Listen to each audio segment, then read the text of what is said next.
वो किसी सूखे पत्ते की तरह हालात के थपेड़े खाता हुआ दर-बदर भटक रहा था।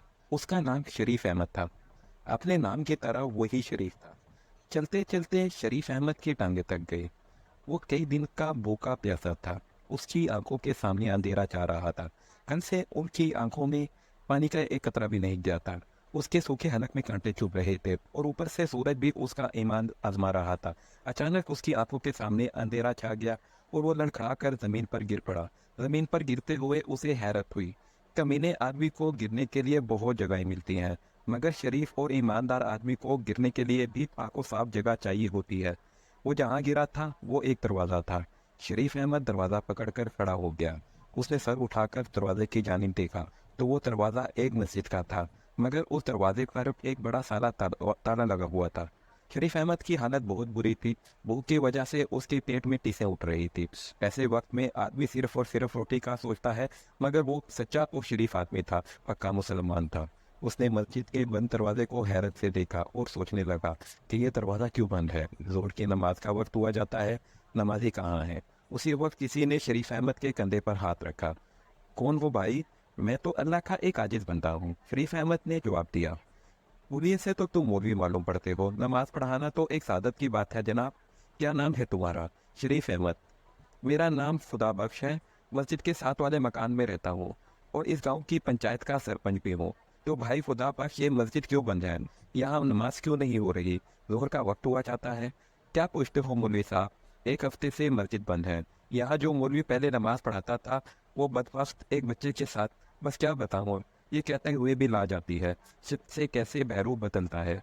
हाँ भाई, शैतान बहुत फरेबी है, ना जाने किस किस रूप में वार कर जाए। क्या आप हमारी मस्जिद में नमाज पढ़ा दिया करेंगे? हाँ हाँ ज़रूर, क्यों नहीं। आप मुझे बस एक गिलास पानी पिला दीजिए। ज़ोर का वक्त हुआ जाता है, मैं अजान देकर नमाज का ऐलान कर देता हूँ। पर आपके चेहरे से लग रहा है कि आपकी रोज़ के भूखे हैं। पहले आप रोटी खा लीजिए, फिर अजान दीजिएगा। नमाज पढ़ने या पढ़ाने के लिए रोटी की नहीं, ईमान की ज़रूरत होती है। मैं नमाज पढ़ाने के बाद ही रोटी खाऊंगा। वाह, क्या बात की है आपने, आप तो फरिश्ता है। इतना कहकर खुदा बख्श ने अपनी जेब से चाबी निकाली और दरवाज़ा मस्जिद का खोल दिया। दरवाज़ा खोलते ही शरीफ अहमद मस्जिद में दाखिल हो गया। इतनी देर में खुदा बख्श एक गिलास में ठंडा पानी लेकर आया। शरीफ अहमद ने फर्श पर बैठे कर पानी पिया। इसके बाद वजू किया और अजान दी। अजान की आवाज़ जैसे ही गांव में गूंजी, गांव के कई मर्द नमाज पढ़ने मस्जिद की जानिब चल दिए। शरीफ अहमद की आवाज़ में एक सोच था। उसकी अजान गाँव के हर शख्स के दिल में उतरती जा रही थी। अजान उतर खत्म होने तक कई नमाजी मस्जिद की सीन में जमा हो गए। सब लोगों ने नई मौलवी की आमद पर खुशी का इजहार किया। गांव के लोगों ने यह बात खास तौर पर महमूद की कि नया मौलवी जवान है पर बेहद कंट्रोल है। उसकी स्याह दाढ़ी आलूद हो रही है। जवान होने के बावजूद नए मौलवी की आंखों में शर्म है। नमाज पढ़ने के बाद खुदा बख्श खुद अपने घर से खाना लेकर आया, शरीफ अहमद के सामने रखा। शरीफ अहमद ने सबसे पहले खाना खाने के लिए पूछा। सबने कहा कि हम खाना खा कर आए हैं। यह सुनकर शरीफ अहमद ने बिस्मिल्लाह पढ़कर खाना शुरू किया। कई दिन बाद इसे खाना मिला था, लिहाजा हर नवाला उसके हलक में फंस रहा था। मौलवी साहब, मस्जिद के साथ एक कमरा बना हुआ है, आप वहाँ राइश इख्तियार कर सकते हैं। मैं मस्जिद में नमाज पढ़ाने के अलावा बच्चों को कुरान भी पढ़ाऊंगा और उनको दुनियावी तालीम भी दूंगा। गाँव वालों से ये कह देना कि बच्चों को तालीम के लिए सुबह मस्जिद भेजते। माशा अल्लाह, अल्लाह आपको ज़्यादा दे, खुदा बख्श ने जवाब दिया। तो फिर कहा कि मेरे मुलाजिम ने कमरा आपके लिए साफ कर दिया है, आप थोड़ी देर आराम कर लें, असर के वक्त फिर मुलाकात होगी। खुदा बख्श से जाने के बाद शरीफ अहमद ने दोबारा कमरे का जायजा लिया। कमरे में मगरिब की जानिब एक खिड़की थी जो बंद थी। शरीफ अहमद को हक महसूस हुआ तो उसने आगे बढ़कर बंद खिड़की के बटखोले बाहर देखते ही शरीफ अहमद की नजरें बे इख्तियार झुक गई। उसने जल्दी से खिड़की के पट बंद कर दिए, क्योंकि खिड़की से खुदा बख्श के घर का सीन साफ नजर आ रहा था और वहाँ एक जवान लड़की सहन में झाड़ू दे रही थी। जैसे ही शरीफ अहमद ने खिड़की खोली तो उसकी लड़की भी उस लड़की से टकरा गई। लिहाजा बुखलाकर शरीफ अहमद ने खिड़की बंद कर दी। शरीफ अहमद की यह हरकत लड़की ने भी देख ली थी और उसके मुंह से एक जोरदार कहका निकल गया। वो खिड़की बंद कर बिस्तर पर आकर बैठ गया। नींद से उसकी आंखें बंद हो रही थी। जैसे ही उसने आंखें बंद की वो बुखलाकर उठ बैठा, क्योंकि उसकी आंखों के सामने वही झाड़ू वाली लड़की आ गई थी। तौबा तौबा, शरीफ अहमद ने अपने गाल पीट लिए। चंद माह में ही शरीफ अहमद की सारे गांव में इज्जत होने लगी। जहां से गुजरता सब उससे झुककर सलाम करते। गांव की खवातीन को देखते ही शरीफ अहमद की नजरें झुक जाया करती थी। गांव की औरतें सरगोशियां करती कि मौलवी तो जवान है मगर नियत का खोटा नहीं है। पराई बहू बेटियों को जरा आंख उठाकर भी नहीं देखता। पहले दिन के बाद शरीफ अहमद अपने कमरे की खिड़की दोबारा नहीं खोली। वो सारी सारी रात गर्मी और हफ्त में गुजार देता था, मगर खिड़की ना खोलता था। लेकिन वो झाड़ू देने वाली लड़की इतनी शरीफ थी कि उसके सपनों में आ जाया करती थी। हर नमाज के बाद शरीफ अहमद अल्लाह से गिड़गिड़ा कर दुआ मांगता कि ए अल्लाह, मेरी नीयत में कोई खोट नहीं है। मैंने जिंदगी की तमाम आसाइशें तेरी खुशनुदी के लिए तर्क कर दी है, मगर ये मुंह जोर जवानी पीछा नहीं छोड़ रही। नफ्स मुझे बार बार बेकाता है। जब तक मैं किसी शरीफ शादी से निकाह ना कर लूँ तो तू मेरी हिफाजत फरमा और मुझे हर किस्म की गुनाह से बचा। रोते रोते शरीफ अहमद की दाढ़ी आंसुओं से तर हो गई। एक दिन असर की अजान के बाद खुदा बच घबराया हुआ मस्जिद में आया। शरीफ अहमद मस्जिद में बैठा कुरान पाक की तिलावत कर रहा था। मौलवी बेटा, जरा मेरे बेटी हाशू को आकर देख लो, मेरे घर में उस पर कोई जिन भूत हार गया है। जिन भूत? हाँ, कल रात को मेरा बेटा हाशू बहुत सुकून से सोया था, मगर जब सुबह उठा तो सर में दर्द की शिकायत कर रहा था। उसकी मां ने तेल लगाकर उसके सर की मालिश की, तो बस उसके बाद से हाशू अजीब अजीब हरकतें करने लगा है। सारा घर का सामान निकाल कर बाहर फेंक दिया है। पानी की भारी टंकी अपने हाथों में उठा ली। कभी वो दीवारों पर बगैर किसी सहारे के चलने लगता है, कभी अपना सर दीवारों से टकराने लगता है। उसके मुंह से अजीबो गरीब आवाज़ें निकलती हैं। जल्दी चलो बेटा, मेरे बेटे को देख लो, उसकी माँ बहुत परेशान है। शरीफ अहमद खुदा बख्श के साथ उसके घर की तरफ चल पड़ा। जब वो कमरे में दाखिल हुआ तो उसने देखा कि एक 14-15 साल का लड़का चारपाई पर लेटा है और उस लड़के के हाथ पैर चारपाई के साथ बंधे हुए हैं। उसके सरहाने उसकी माँ बैठी हुई है, जबकि उसके चारपाई के पैर की जानिब वो झाड़ू देने वाली लड़की खड़ी थी, जिसने शरीफ अहमद की रातों की नींद छीन ली थी। ये हाशू की माँ है और ये मेरी बेटी शरीफा है, खुदा बख्श ने शरीफ अहमद से बोला। शरीफ अहमद ने दोनों को सलाम किया और एक दफ़ा नज़र उठाकर शरीफा की तरफ देखा और फिर आंखें नीचे कर ली और दिल ही दिल में इस्तगफार पढ़ने लगा। आप सब आंखों से दूर हो जाए और मुझे एक साफ गिलास में पानी ला कर दें। जा शरीफा, गिलास होकर पानी ला, माँ ने बोला। शरीफा ने पानी से भरा गिलास लाकर शरीफ अहमद को दे दिया। अब आप लोग दीवार के साथ खड़े हो जाए और कोई मेरे काम में दखल नहीं देगा। सब लोग हाशू के चरपाई से दूर हो गए तो शरीफ अहमद ने हाशू के हाथ पांव रस्सी से आज़ाद कर दिए। फिर शरीफ अहमद ने जोरे जिन की इब्तदाई आयत की तलावत शुरू कर दी। तलावत के साथ साथ वो हाशू की चरपाई के गिर्द भी चक्कर लगा रहा था। हाथ पैर आज़ाद होते ही हाशू चरपाई पर बैठ गया। शरीफ अहमद ने 2-4 चक्कर हाशू की चरपाई के गिर्द लगाए। फिर गिलास में से पानी हाथ में लेकर उसका छींटा हाशू पर मारा। पानी के छींटे जैसे ही हाशू पर पड़े तो हाशू ने एक झटके से अपनी गर्दन ऊंची की और शरीफ अहमद को घूरने लगा। हाशू की आंखें सुर्ख अंगारा बनी हुई थी। शरीफ अहमद ने बावाज़े बुलंद कुरान मजीद की तलावत शुरू कर दी। वो बुलंद आवाज़ से कुरान पढ़ रहा था कि थोड़ी देर तक हाशू शरीफ अहमद को घूरता रहा, फिर आहिस्ता आहिस्ता हिलने लगा, फिर अपने सर को ज़ोर ज़ोर से हिलाना शुरू कर दिया। जैसे जैसे शरीफ अहमद कुरान पाक की तलावत करता जा रहा था, हाशू अपने सर को गर्दिश देता जा रहा था। शरीफ अहमद ने शोरे जिन की तलावत ख़त्म की और पानी का छींटा हाशू के ऊपर मारा तो हाशू के मुंह से एक भयानक चीख निकली। चीख में इतना दर्द था कि खुदा बक उसकी बीवी और शरीफा दहल कर रह गए। हाशू की माँ पास आने लगी तो शरीफ अहमद ने उसे हाथ के इशारे से मना कर दिया। शरीफ अहमद मजीद वज़ाइफ पढ़ने लगा। वजीफ़ा पढ़ते हुए शरीफ अहमद मजीद वजीफ़ा पढ़ते हुए पानी का एक घूंट छींटा हाशू के मुंह पर मारा तो हाशू की गर्दन रुक गई। फिर हाशू के मुंह से एक अनजानी और करख्त आवाज़ निकली, क्यों, कौन है तू और क्यों मुझे तंग कर रहा है? कौन है तू? कौन है तू? क्यों इस मासूम बच्चे को तंग कर रहा है? मैं शाका जिन हूँ। शाका जिन? ये सुनकर तो हाशू की माँ और उसकी बहन बुलंद आवाज़ से रोने लगी। मन करो ये रोने की आवाज़ें, मुझे ये रोने की आवाज़ें बहुत बुरी लगती हैं। जिन जोर से दौड़ा। जिनकी दाढ़ सुनकर दोनों माँ बेटियाँ बिल्कुल खामोश हो गई। तूने इस मासूम बच्चे के जिस्म पर क्यों कब्जा किया हुआ है? ये और मासूम, ये लड़का और इसके दोस्त शैतान के चेले हैं। इन सब ने मिलकर मुझे बहुत तंग किया है। इस मासूम बच्चे ने तुम्हें कैसे तंग किया है? इस शैतान के चेले ने मुझे पत्थर मार मार कर जख्मी किया है। हाशू ने तुम्हें पत्थर मारे? ये कैसे मुमकिन है? हाशू की बहन शरीफा इंतहाई हैरत से जिनकी बातें सुन रही थी।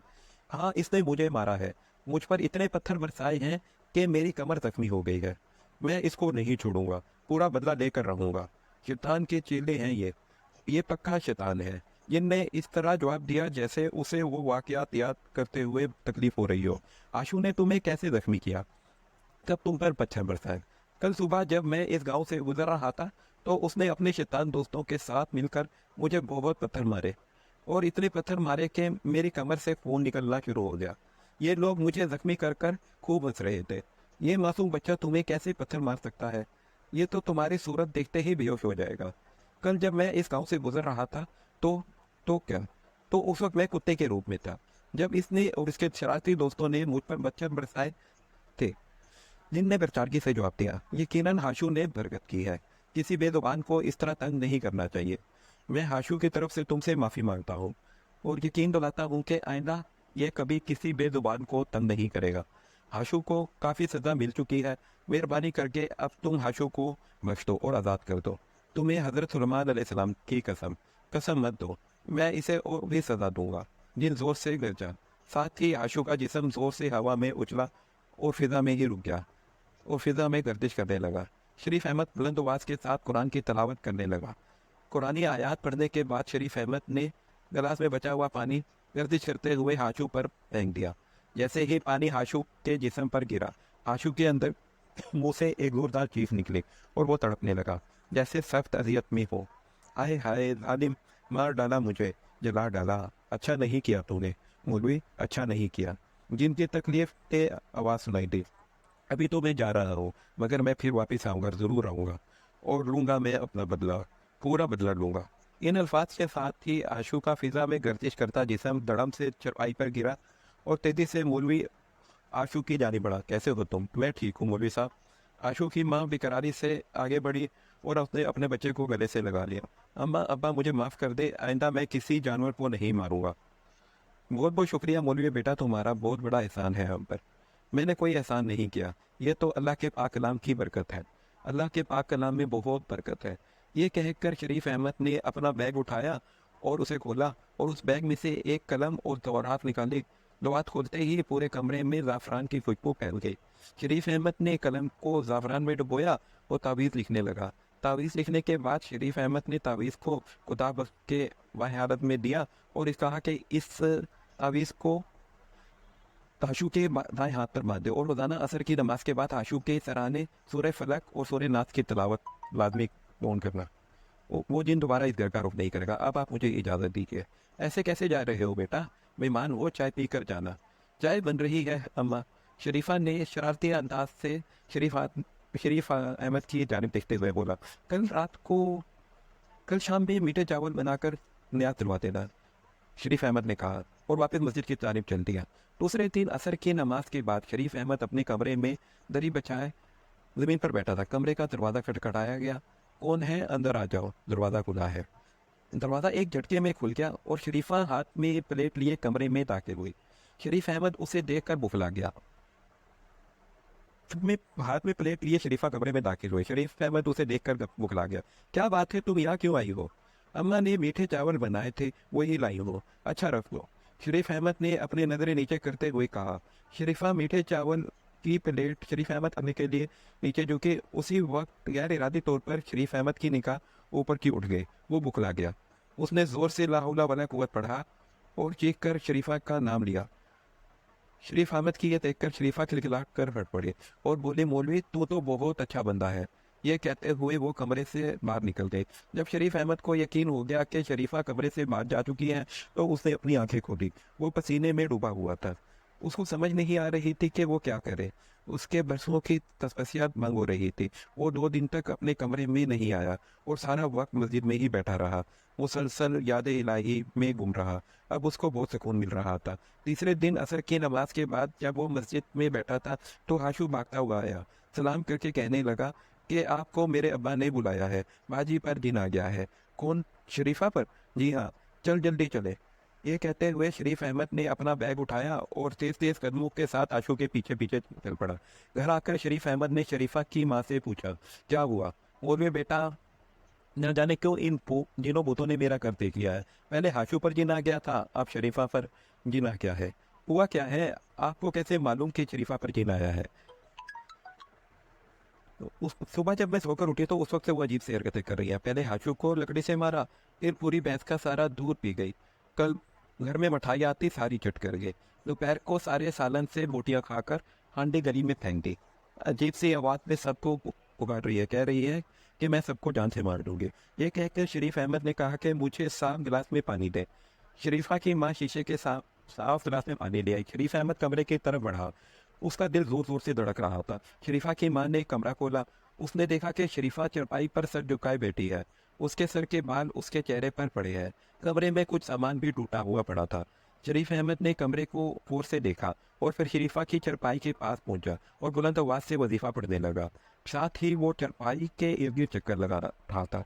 पहला चक्कर खत्म होते ही शरीफ अहमद ने गिलास में से पानी थोड़ा सा लेकर शरीफा के सर पर डाल दिया। जैसे ही पानी उसके सर पर डाला, शरीफा ने एक झटके से अपना सर ऊपर उठा लिया। उसकी आंखें सुर्ख हो रही थी। शरीफ अहमद ने चारपाई के गिर दूसरा चक्कर मुकम्मल किया और पानी का छींटा शरीफा के चेहरे पर मारा तो शरीफा भयानक आवाज में चीखने लगे। साथ ही अपनी गर्दन को जोर जोर से गर्दिश देने लगे। शरीफ अहमद ने चारपाई के गिर तीसरा चक्कर मुकम्मल किया और पानी का छींटा उसके मुंह पर मारा तो शरीफा की गई गर्दन गर्दन रुक गई। शरीफ अहमद ने गर्दन पड़ते हुए शरीफा की चारपाई के गिर चौथा चक्कर मुकम्मल किया और पानी का छींटा शरीफा के चेहरे पर मारा तो शरीफा एक भयानक चीख मारकर इंतहाई करब आवाज में चीखी, कौन है तू? क्यों तंग कर रहा है मुझे? तू कौन है? मैं जिनगादी हूँ, जिन की बेटी। मैं जिनगादी हूँ। तूने इस लड़के के जिस्म पर क्यों कब्जा किया है? क्योंकि इसके भाई ने मेरे बाप को जख्मी किया था। मैं इसे नहीं छोड़ूंगी। मगर जख्मी तो उसके भाई ने किया था ना। इस बेचारी का क्या कसूर है? इसके भाई के बाजू पर तेरा तावीज़ बंधा हुआ है, इसलिए मैं उसका कुछ नहीं बिगाड़ सकती। मगर मैं इसे नहीं छोड़ूंगी। इतना कहकर शरीफा चारपाई से नीचे उतरी और अपना सर जोर जोर से दीवार से टकराने लगी। शरीफ अहमद के इशारे करने पर उसकी माँ और बाप ने पकड़कर उसको काबू किया। शरीफ अहमद ने वजीफा पढ़ते हुए गिलास पर बचा हुआ पानी शरीफा के सर पर डाल दिया। पानी पड़ते ही शरीफा के मुंह से दर्दनाक चीख निकली और वो जमीन पर गिर कर तड़पने लगी। शरीफ अहमद ने अपना बैग खोलकर कलम और दवा निकाला और तावीज़ लिखने के बाद उसने तावीज़ खुदा बख्श को दिया और कहा कि ये तावीज़ चमड़े में सीकर शरीफा के दाएं बाजू पर बांध देना। जब तक ये तावीज़ शरीफा के बाजू पर बंधा रहेगा, जंगाली इसे तंग नहीं करेंगे। ये कहते हुए शरीफ अहमद शरीफा पर डाली जो बेसुध हो रही थी। उसने अपना बैग उठाया और घर से सलाम करता हुआ बाहर आ गया। उस रात शरीफ अहमद को नींद नहीं आ रही थी। बार बार उसके सामने शरीफा का चेहरा आ जाता। उसने चादू थी नमाज अदा की और गिड़गिड़ाकर अल्लाह ताला से शरीफा की सेहत के लिए दुआ मांगी। अगले दिन शरीफ अहमद मस्जिद में बैठा था कि दोबारा हाशू दौड़ता हुआ आया कि जल्दी चलिए मौलवी साहब, वो जिनजादी फिर आ गई है। क्या वो जिनजादी फिर आ गई है? हाँ, और इस मर्तबा वो बहुत गुस्से में है। उसने घर का सारा सामान तोड़ दिया है। जो तावीज़ मैंने लिख कर दिया था, क्या वो तुम्हारी माँ ने बांधा था? वो तो मुझे पता नहीं, पर आप मेरे साथ चलिए। शरीफ अहमद दोबारा घर में गया। घर जाते ही उसने कुछ नए लोगों को देखा और रुक गया। वहाँ एक बड़ी उम्र की औरत चारपाई पर बैठी थी, जबकि चारपाई के सरहाने एक लड़का खड़ा था। लड़के का कद बामुश्किल 5 फुट था। आओ आओ मौलवी बेटा, घबराओ नहीं, ये मेरी बहन है और ये मेरा बांझा है।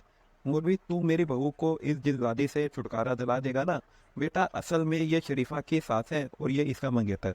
अल्लाह ताला के बाकलाम बरकत से वो जिनजादी पीछा छूट देगी।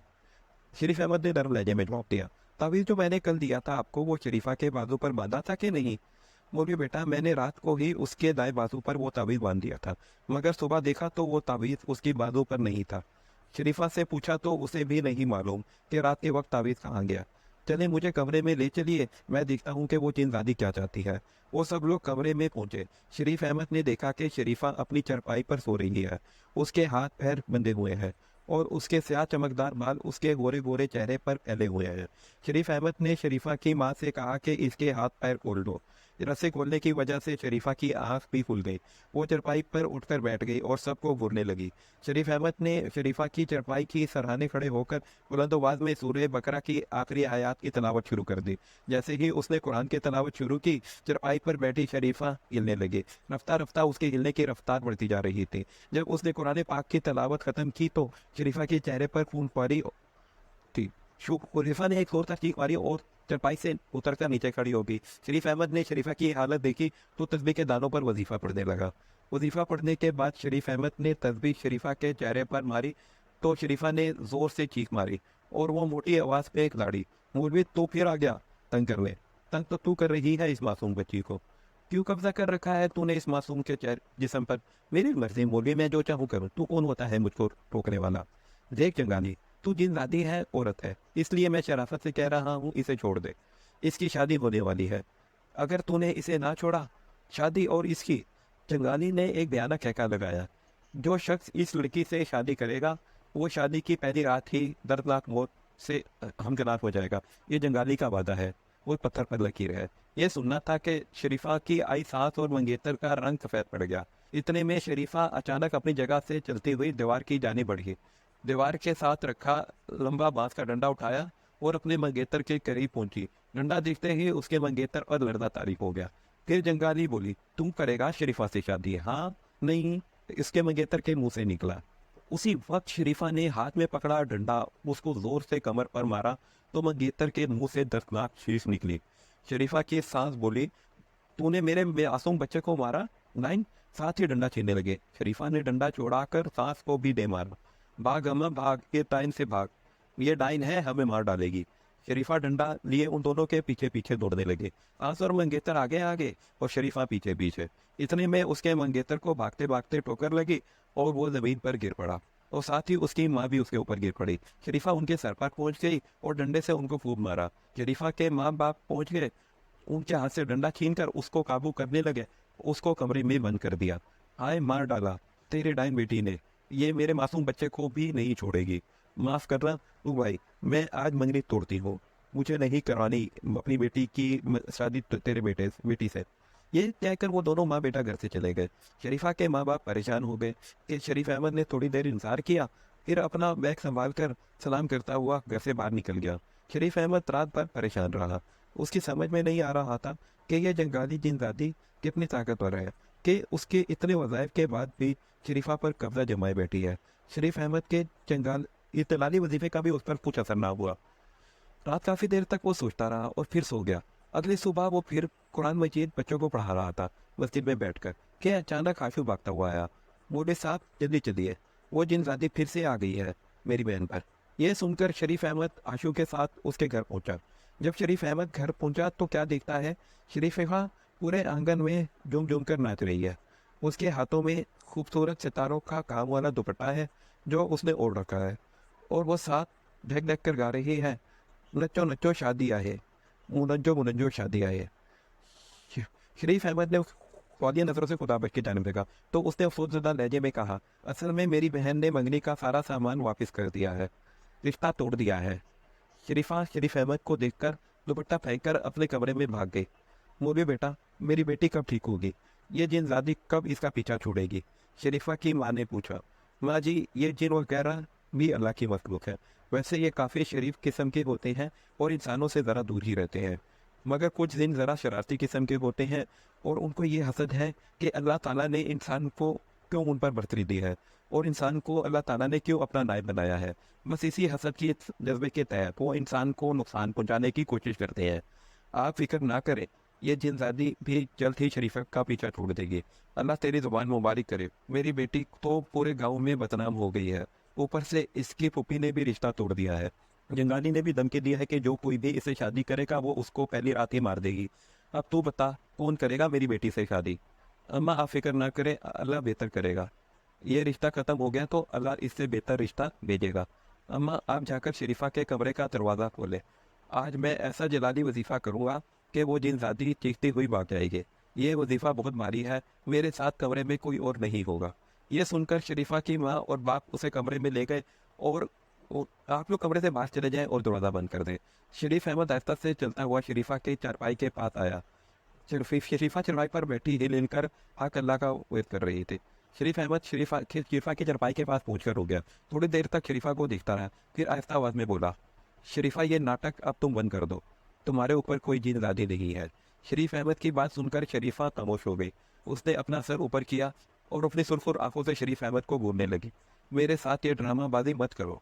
तो तुझे पता चल गया मौलवी कि मैं ड्रामा कर रही हूँ? हाँ मुझे पता चल गया है। और तूने अपनी यह आंखें कैसे सुर की हैं? मैंने ग्लिसरीन डालकर अपनी आंखें सुर की हैं। इतनी तकलीफ उठाकर ये नाटक तूने क्यों किया? तेरी इस नाटक की वजह से तेरे माँ बाप कितने परेशान हैं। मुझे अफसोस है इस बात का, पर मैं मजबूर थी। क्या मजबूरी थी तेरी? मैंने रिश्ता तोड़ने के लिए ये नाटक किया था। तुझे क्यों ये रिश्ता मंजूर नहीं था? मेरा उसके साथ कोई जोड़ नहीं था। वो टिकना मोटा सूखे छुआरे जैसा उसका मुंह, मैं कभी उसके साथ शादी नहीं कर सकती थी। अगर तुझे ये रिश्ता मंजूर नहीं था तो सीधे आधे तरीके से इनकार कर देती। इतना नाटक करने की क्या ज़रूरत है? मेरा रिश्ता उस वक्त हुआ था जब मैं चूल्हे में थी, और शादी के वक्त भी मुझसे नहीं पूछा जाना था। यहाँ लड़कियों को गाय भैंस समझकर ब्याह दिया जाता है। मैं 10 जमात पास हूँ, और उसने तो स्कूल की शक्ल भी नहीं देखी। तू मौलवी है, तू इस्लाम को हमसे ज़्यादा जानता है। तू बता, लड़कियों को ये हक नहीं है कि वो अपनी पसंद और नापसंद का इजहार करे? यकीनन इस्लाम लड़कियों को इस बात की मुकम्मल आज़ादी देता है कि वो शादी ब्याह के मसले में खुलकर अपनी पसंद का इजहार करे। फिर तो ये बात गांव वालों को समझा कि लड़कियों को बरादरी के नाम पर कुर्बान ना करे। पर अब तेरा क्या होगा? तुझसे कौन शादी करेगा? आसपास हर जगह पर तो मशहूर है कि तू आसिफ ज़दा है, और जो तुझसे शादी करेगा जंगाली उसको मार देगी। यह सुनकर शरीफा मुस्कुरा दे और कहने लगी, मुझसे शादी वो करेगा जिसे मालूम है कि जिस किसी जिंदादी ने मुझे पर कब्जा नहीं किया। क्या मतलब? मौलवी, या तो तू बहुत मासूम है, या तो बन रहा है। शरीफा ने शरारती नजरों से शरीफ अहमद को देखते हुए कहा, क्या मतलब? शरीफ अहमद सब समझते हुए भी अनजान बन रहा था। मौलवी, मैंने जब तुझे पहली बार देखा था ना, तभी मैंने फैसला कर लिया था कि मैं दुल्हन बनूंगी तो सिर्फ तेरी, बीवी के लाऊंगी तो सिर्फ तेरी। सयानों ने सच ही कहा है कि औरत के मकरो फरेब से अल्लाह ही बचाए। शरीफ अहमद ने कानों को हाथ लगाते हुए कहा, और उसका दिल खुशी से झूमने लगा। अब तू अपनी फिक्र कर मौलवी। ये सुनते ही शरीफ अहमद को हंसी आ गई, और उसने अपना बैग संभाला और सिर पर टोपी रखी और कमरे का दरवाजा खोलकर बाहर निकल गया। क्या हुआ बेटा? क्या जिंदादी ने शरीफा का बेटा छोड़ दिया? बहुत जल्द वो जिंदादी शरीफा का बेटा छोड़ देगी माँ। आप लोगों को जल्द अज जल्द इसकी शादी करनी होगी। शरीफा की शादी? और इससे कौन शादी करेगा? फूफी ने तो इसका रिश्ता तोड़ दिया है। आसपास के गांव में भी मशहूर है कि वो जिंदादी दूल्हे को पहली रात में मार देगी। शरीफ अहमद तो तैयार था, मगर खुद कैसे कह सकता था। इतने में शरीफा की माँ बोली, बेटा तुझे तो सब कुछ मालूम है ना, तू मौलवी भी है, तू भी इन चीज़ों से नहीं डरता। क्या तू करेगा मेरी बेटी से शादी? वैसे भी तू शादीशुदा नहीं है। ये सुनकर तो शरीफ अहमद के दिल में लड्डू फूटने लगे, पर उसने संजीदा चेहरा बनाते हुए कहा, मुझे तो कोई एतराज़ नहीं है, मगर मैं आपकी बरादरी का नहीं हूँ। कहीं आपकी बरादरी के लोग बुरा ना मान जाए। इस मुश्किल वक्त में मेरी बरादरी कौन सा मेरे काम आई, जो मैं बरादरी का बुरा मानने का सोच सकूँ? तो फिर तू मुसलमान बंदा है, इस नाते तू मेरी बरादरी का है। खुदा बख्श ने जवाब दिया, अगर आपको कोई एतराज़ नहीं है तो मैं राजी हूँ। परले गांव में मेरी खाला रहती है, मैं सवेरे जाकर उसे ले आऊँगा। आप उनसे मेरी शादी की बात कर लीजिएगा। शरीफ अहमद ने अपनी रजामंदी जाहिर करते हुए जवाब दिया। तो खुदा बख्श ने शरीफ अहमद को गले लगा दिया। उधर कमरे के बंद दरवाजे से कान लगाए खड़ी शरीफा ने बाहर की सारी बातें सुन ली थी। वो खुशी से झूम उठी और अपना दुपट्टा लहरा लहरा कर गाने लगी, नचो नचो शादी शाहें, मुनंजो मुंजो शादी आए।